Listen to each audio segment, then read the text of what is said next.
Good morning everyone, hi, I am তানি।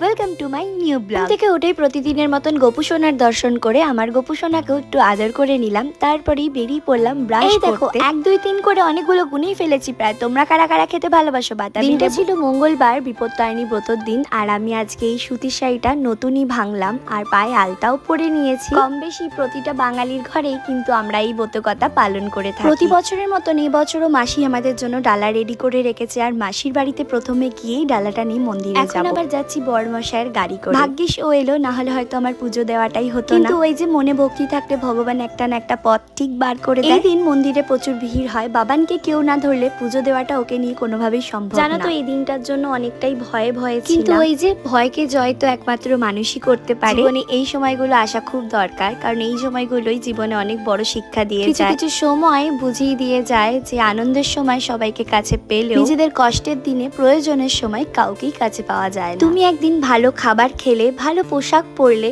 বা ভালো কিছু করতে চাইলে সবার চোখ ঠিকরে বেরিয়ে আসবে। কিন্তু সেই তোমার বাড়িতে যদি 10 দিন ভাতের হাঁড়ি না চড়ে, বা তোমার দরকারি বা দুঃখের দিনে বাইরের লোকেদের কথা বাদই দিলাম, নিজেদের কাছের মানুষগুলো অন্ধ হয়ে যায়। যাই হোক, একটা কথা তো সত্যি, কারণ আমাদের প্রত্যেকেরই জীবনটা একার, তাই নিজের কাজ নিজেরাই করা ভালো। ভুল হবে কিন্তু পরের বার ঠিক তো হবে। এই দেখো, আমি কিন্তু আমার মাসির বাড়ি চলে এসেছি, আর তোমরা জানি হতো 13টা লুচি তোমরা কারা কারা খেতে পেরেছো। বাপরে বাপ, যা গরম। এখন তো বসে পড়েছি 13টা ফল খেতে, তারপরে খেতে হবে 13টা লুচি। আর এই পুজোর এগুলোই কিন্তু নিয়ম। কিন্তু এই যে 13টা লুচি তো আমি খেতে পারবো না, তাই জন্য বেশ কটা লুচি খেয়ে তারপরে লুচিগুলোকে একটু একটু করে ছিঁড়ে নিয়ে খেয়ে নিয়েছি। আর মাসির হাতের টেস্টের তো কোনো তুলনাই হয় না। তোমরা কারা কারা এই ব্রত পালন করেছো জানিও। আজ তবে এইটুকু, দেখা হবে নেক্সট ভিডিওতে। বাই।